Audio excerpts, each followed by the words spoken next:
ఎవరు ఎవరికి తోడవుతారో ఎప్పుడెందుకు విడిపోతారో మమతను కాదని వెళతారు మనసే చాలని ఉంటారు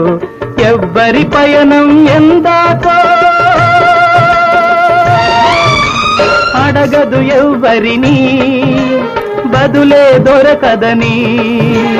అడగదు ఎవ్వరిని బదులే దొరకదని ఓ బాటసారి ఇది జీవిత రహదారి ఎంత దూరమో ఏది అంతమో ఎవరు ఎరుగని దారి ఇది ఒకరికి సొంతం కాదు ఇది ఓ బాటసారి ఇది జీవిత